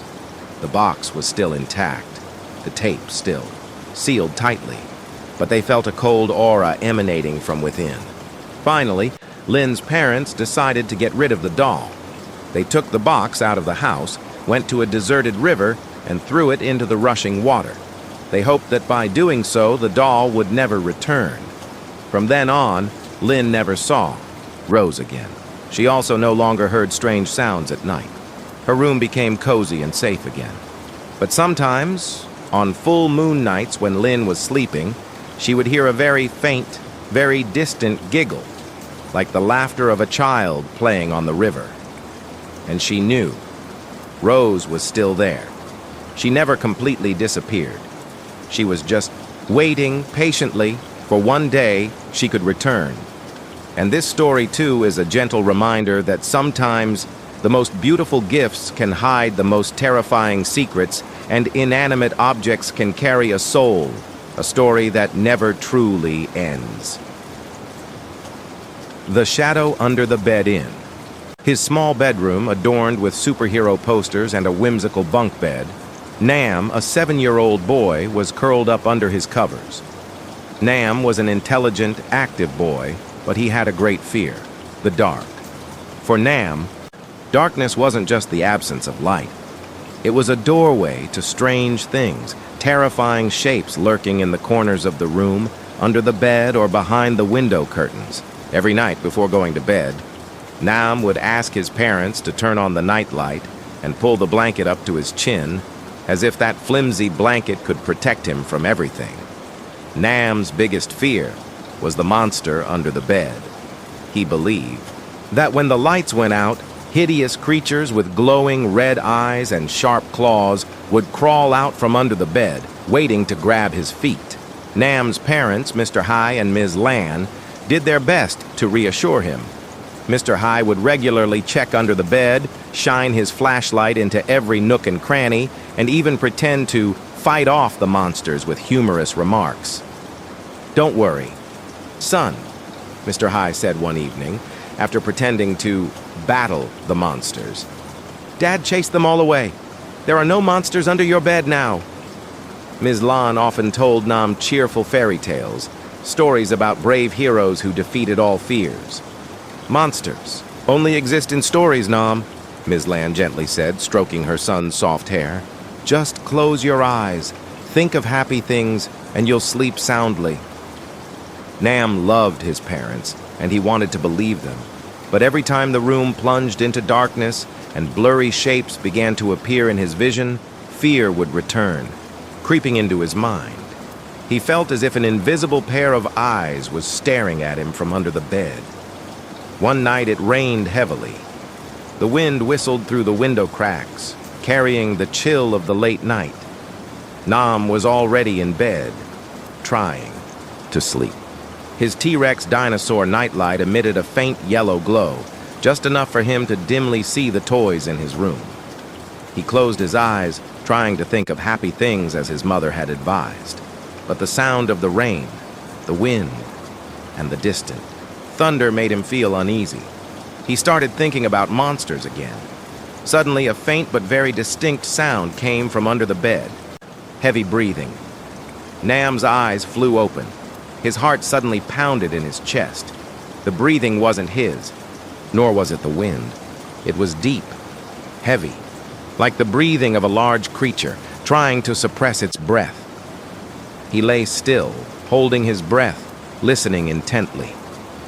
The heavy breathing echoed again, a little clearer, accompanied by a very faint stirring. Nam felt. His entire body stiffened. The blood in his veins seemed to congeal.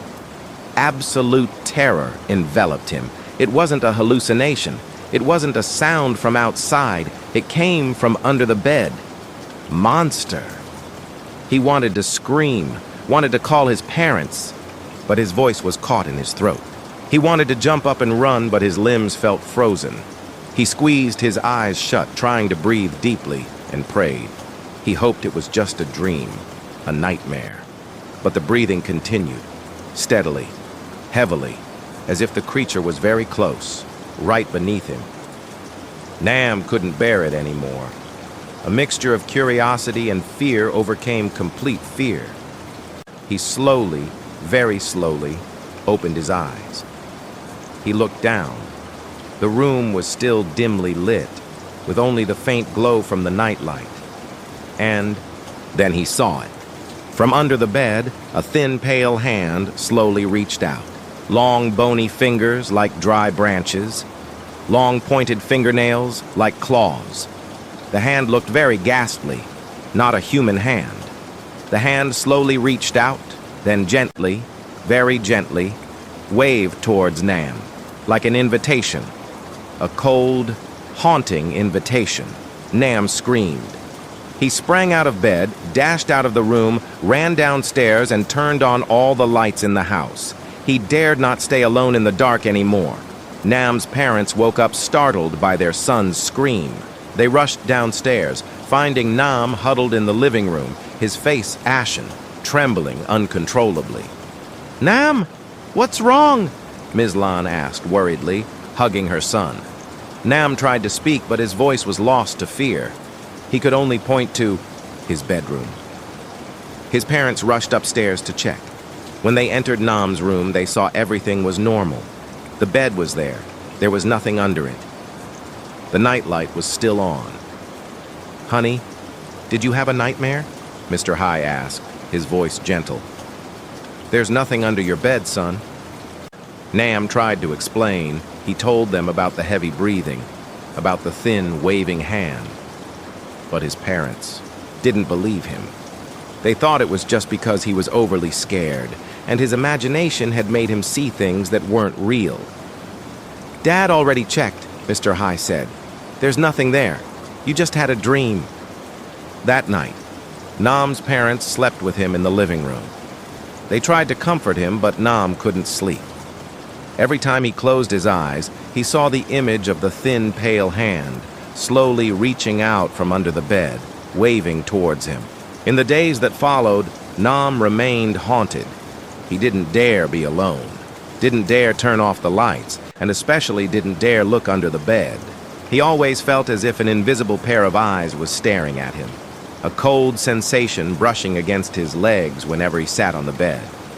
Sometimes, when Nam was playing alone in his room, he would hear very faint, heavy breathing, a stirring sound somewhere very close. He would turn around, but no one was there. He knew it was what remained from that fateful night. It had haunted him, clinging to him like an invisible shadow. Nam's parents took him to see a psychologist. The doctor said that Nam was suffering from an anxiety disorder, stressed after a mental shock. The doctor advised Nam to relax, avoid negative thoughts, and try to return to normal life. The doctor also advised Nam's parents to learn more about children's fears and how to help them overcome them. Nam's parents followed the doctor's advice. They bought Nam books about cute animals and heroic stories. They spent more time playing with Nam, so he would feel safe and loved. Gradually, the obsessions subsided. The heavy breathing, the thin hand no longer appeared frequently. Nam started to sleep at night, though still feeling a little anxious whenever darkness fell. One night, the sky was quiet. Nam was sound asleep. Suddenly, a faint, very faint sound emerged. Rustle, rustle. The sound came from under the bed. Nam's eyes flew open. His heart pounded again. He knew what it was. The sound grew closer and closer as if something was moving slowly. Tap, tap, a soft knock. Not from the wardrobe, but from Nam's bed. Nam squeezed his eyes shut, curling up in his blanket. He didn't dare look. And then, a hoarse, distorted voice, cold as ice, echoed. The voice was not human. It was the voice of some creature, carrying something very ghastly, very haunting. Nam! Nam! I am here! Nam screamed. He rolled off the bed, trying to crawl away. His parents rushed into the room again. When his parents turned on the light, the room returned to normal. Nothing was there. There was nothing under the bed. Lynn told her parents everything. She told them about the rustling, the knocking, and the terrifying voice. Her parents looked at each other, their faces filled with worry. This time, they know. Longer thought it was their daughter's imagination. They decided to do something they had never thought of. Nam's father bought a new bed, one without space underneath. A platform bed, completely enclosed at the bottom. He hoped that by doing so, Nam would no longer be scared. When the new bed arrived, Nam felt much relieved. He no longer had to worry about things lurking under the bed. He started sleeping better. But sometimes, on full moon nights, when Nam was sleeping, he would hear a very faint, very distant, heavy breathing, like the breathing of a large creature searching for a new hiding place. And he knew it was still there. It never completely disappeared. It was just waiting, patiently. For one day it could find another bed, another boy to haunt. And this story, too, is a gentle reminder that sometimes children's fears are not just simple imaginations, but they can be perceptions of another world, a world of mysteries, things that we cannot see with our naked eyes, but that we can feel with our sixth sense. The locked room. The house was tucked away in a small alley, covered by vibrant bougainvillea vines and ancient silent trees. It was an old classical French colonial-style house with arched windows and a spacious moss-covered garden. The entire house exuded a dignified, quiet charm, as if it were telling a story of decades past. Min and Lan, a young couple with open minds and a craving for discovery, decided to buy this house. They loved its antique beauty, its peaceful atmosphere, and they believed it would be the ideal home for them to build their new lives. Min was an architect. He loved restoring old buildings, returning them to their original splendor. Lan was a writer. She found endless inspiration in the stories hidden within each brick, each window pane. On their first day moving in, Min and Lan were incredibly excited. They explored every room, every corner of the house. It had many rooms, but one particular room caught their attention from the very beginning. A room at the end of the hallway on the second floor, with a worn wooden door and a rusty, tightly locked padlock. "What's this room, honey?" Lan asked curiously, touching the cold door. Min shrugged. The previous owner didn't say anything. Maybe it's a storage room, or they simply forgot the key. The mystery of the locked room sparked an irresistible curiosity in Min and Lan. They were people who loved to explore, to discover the unknown. And this room, with its enigmatic appearance, became a puzzle they wanted to solve. They asked the elderly neighbors, those who had lived there for a very long time.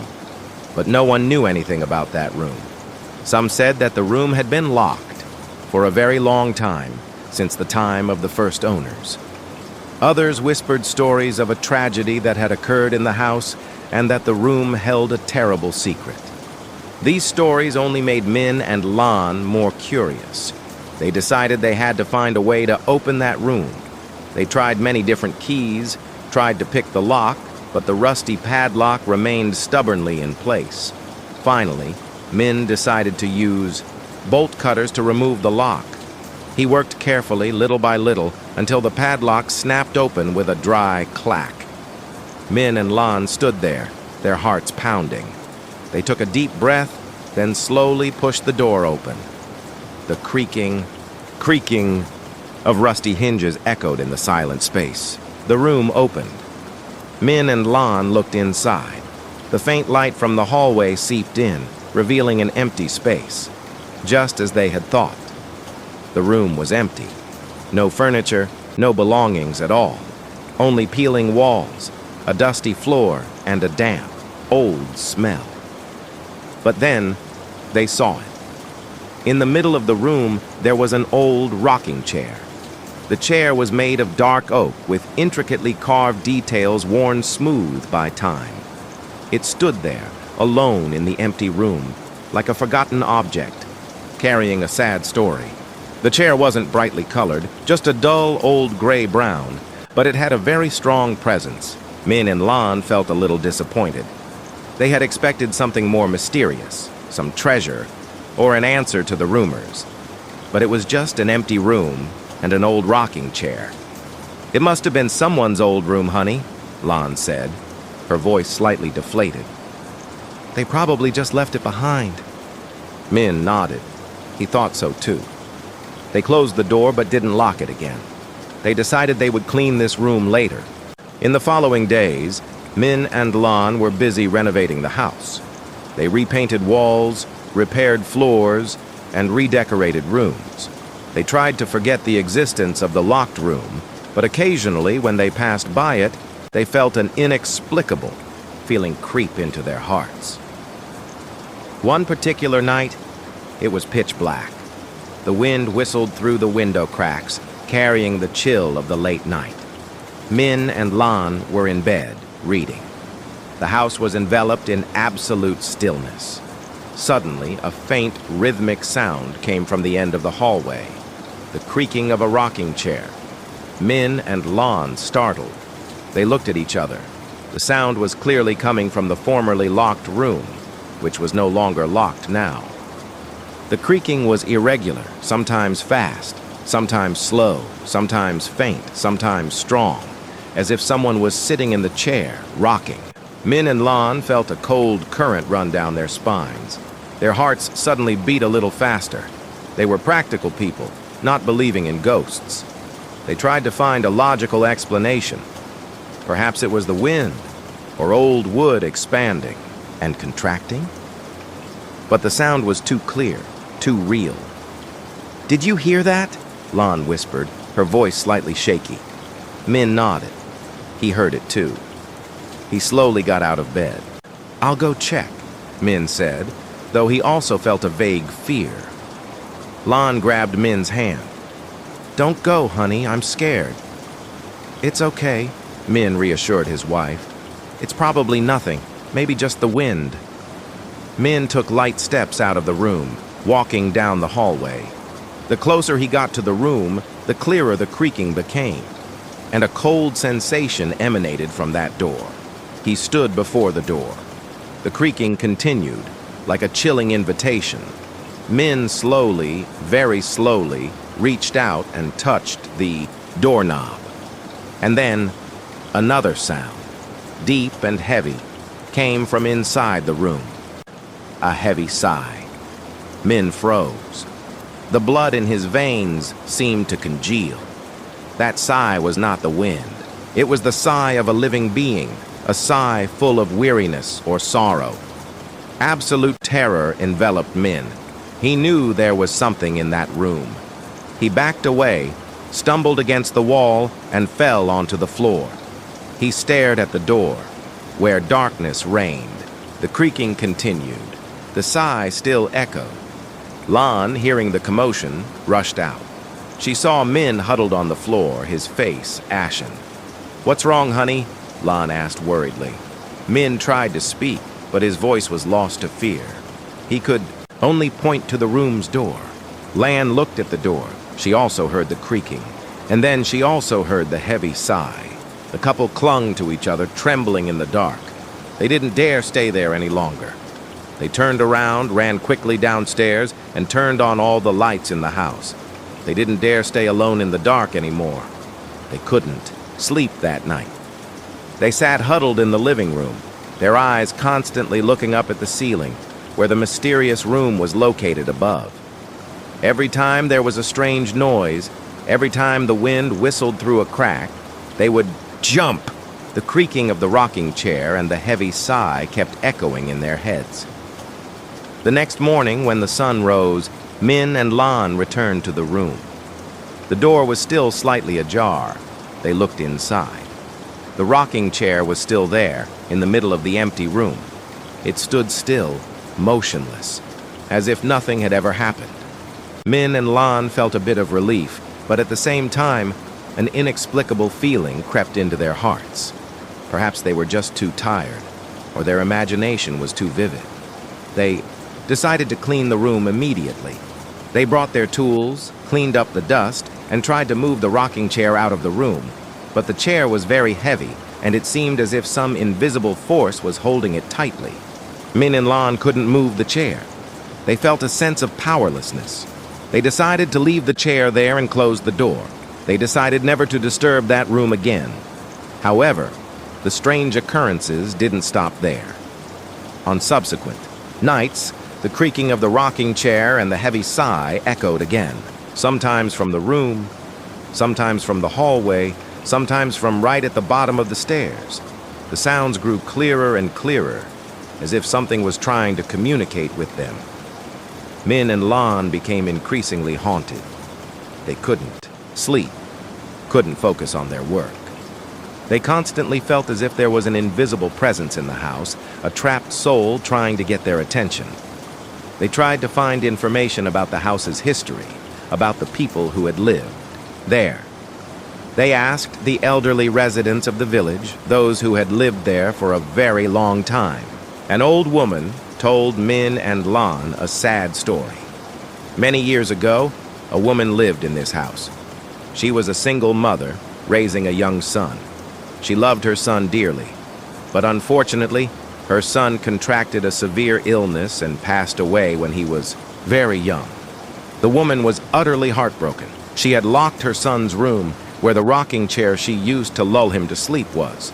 She didn't want to see anything that reminded her of her son. She lived alone in that house until she passed away from old age.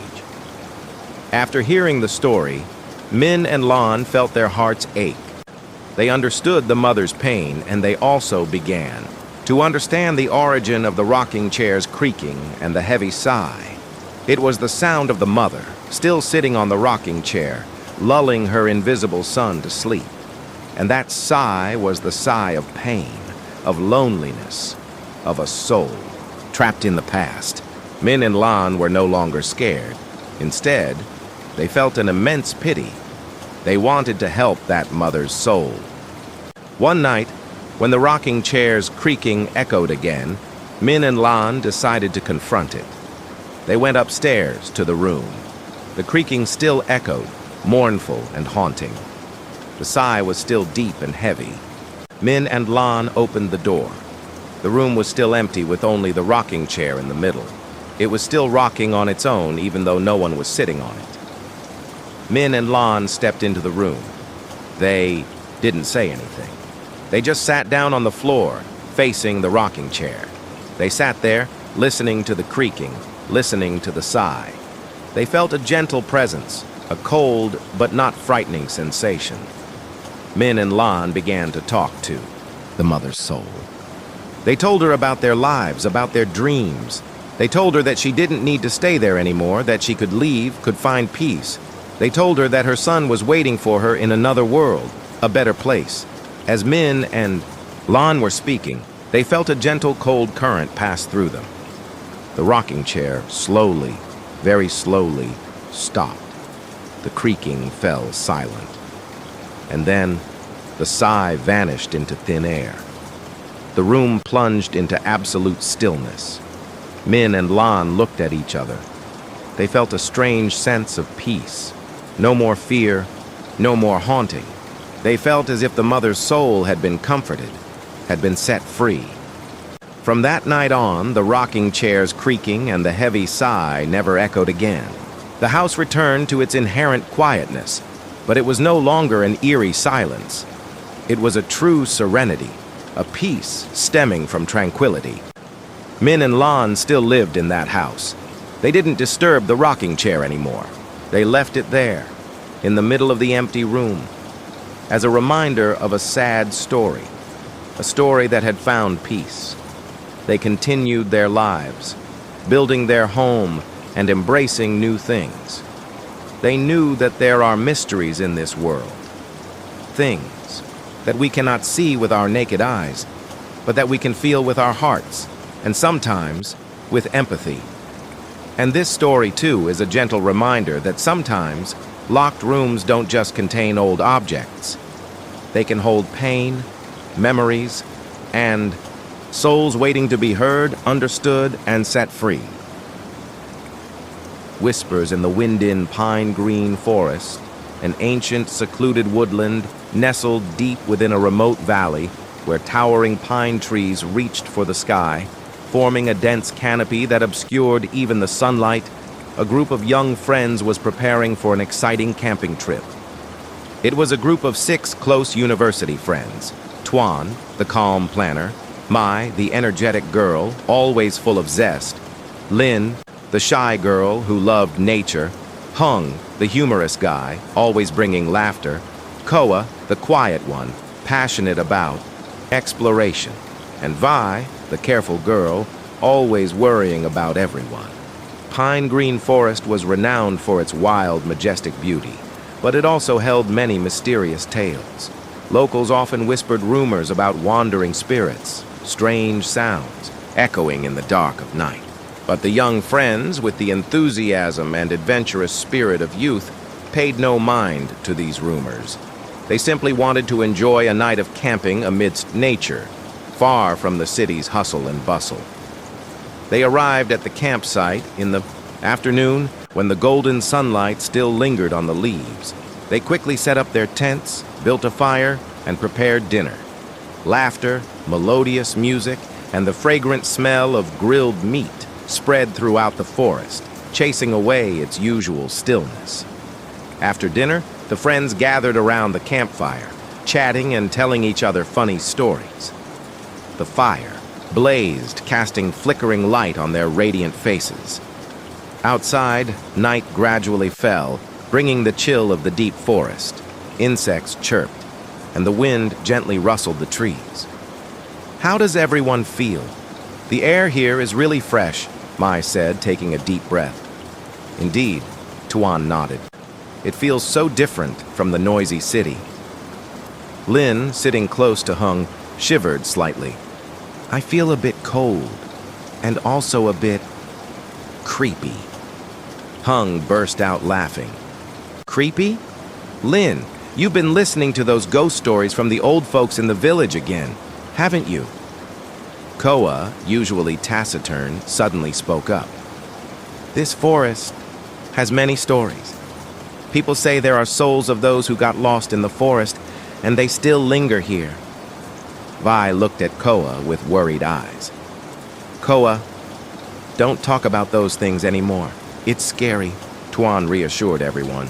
"Come on, let's not talk about that anymore. We came camping to have fun."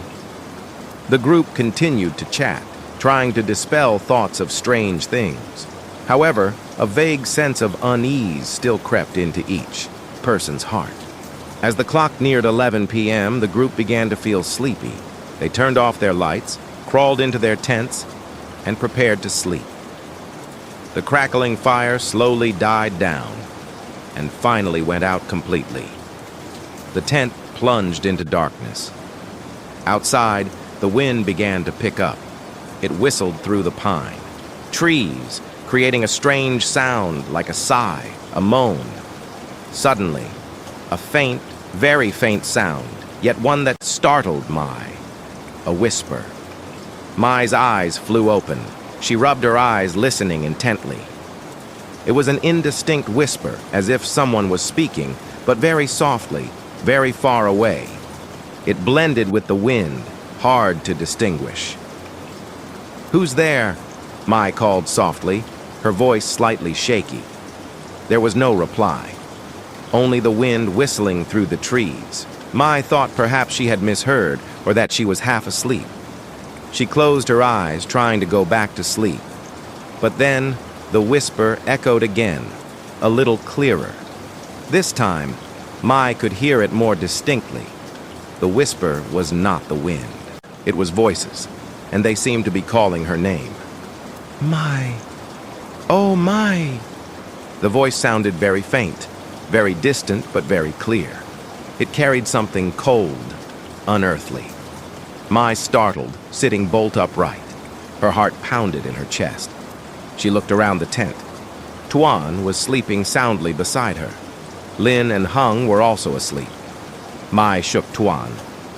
"Tuan, do you hear anything?" Tuan groggily opened his eyes. "What is it, Mai? What's wrong?" "A whisper. Someone's calling my name," Mai said, her voice trembling. Tuan listened intently. "I don't hear anything. You must be dreaming." Mai tried to explain, but Tuan didn't believe her. He thought Mai was too stressed, or had listened to the rumors about the forest. Mai couldn't sleep anymore. She sat huddled in the tent, listening intently. And then, the whispers echoed again. This time, it wasn't just Mai's name. It was also the names of the others in the group. Lin, oh Lin, Hung, Koa, Vi. These voices were not the voices of her friends. They were cold, soulless, like echoes from another world. They came from all around, from the front of the tent, from behind the tent, from the left, from the right. As if many people were standing around the tent, whispering their names. Mai trembled, shaking everyone awake. "Everyone, wake up. Something's happening!" Mai yelled, her voice lost to fear. Tuan, Lin, Hung, Koa, Vi woke up, rubbing their eyes. "What's wrong, Mai? What's going on?" Lin asked, her voice full of sleepiness. "Listen, everyone listen," Mai said, her eyes wide. The whole group fell silent, listening. The whispers echoed again, louder, clearer. "Tuan, Mai, Lin, Hung, Koa, Vi, we are here." The cold voices, echoing from all around, like invitations from the darkness. The whole group froze. No one could utter a word. Absolute terror enveloped them. This was not the wind. This was not a hallucination. These were real voices. They knew there was something in this forest, something very close to them. Hung, usually the bravest, was now trembling. "What the hell is that?" he whispered. Tuan tried to remain calm. "Everyone, calm down. It might be an echo." But he knew it wasn't an echo. The whispers grew louder and clearer, as if they were approaching the tent.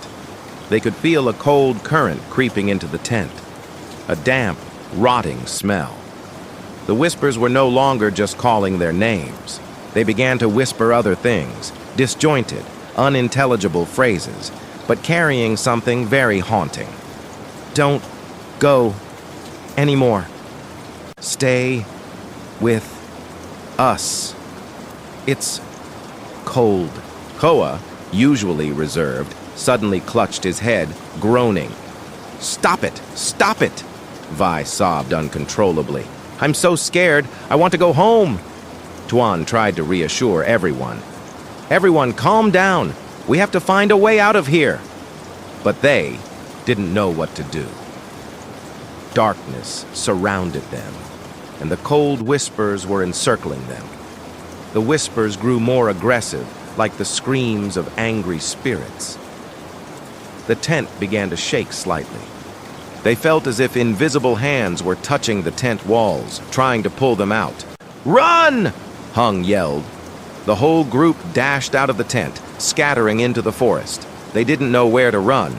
They just wanted to escape those haunting whispers. Darkness enveloped them. The tall trees loomed like giant ghosts. The whispers still echoed in their ears like curses. They ran and ran until they were exhausted.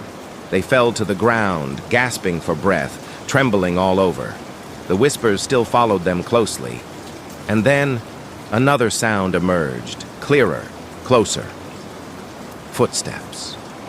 Very faint footsteps, but steady as if someone was walking around them. The whole group clung to each other, eyes fixed on the darkness. They dared not look. The footsteps grew closer and closer.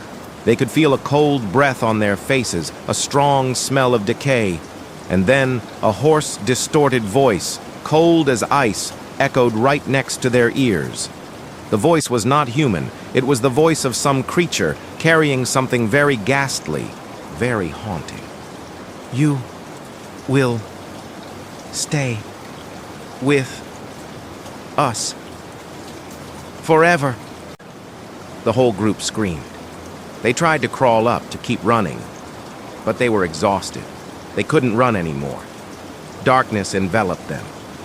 The whispers and footsteps merged, creating a terrifying symphony. And then, everything suddenly fell silent. No more whispers, no more footsteps, no more wind, only absolute stillness. The friends lay there gasping for breath, utterly terrified. They didn't know what had happened. The faint light of dawn began to seep through the tree canopy. As the sun rose, the darkness slowly faded. The friends looked at each other. Their faces were pale, their eyes red from fear. They stood up, trembling. They looked around. The forest was still there, still wild and majestic. But now it carried something very different. Something very haunting, very frightening. They quickly packed their belongings without a single word. They ran out of the forest, running, never daring to look back. They arrived safely in the city, but they never forgot that night. They never forgot the whispers in the wind, the cold voices, the invitations from the darkness. From that night on, the group never camped in the forest again. They never talked about ghost stories again. They had learned that there are mysteries in this world, things that we should not touch, things that we cannot explain. And sometimes, the whispers in the wind are not just the sound of the wind, but they can be the voices of souls waiting, searching, and wanting to pull us into their world.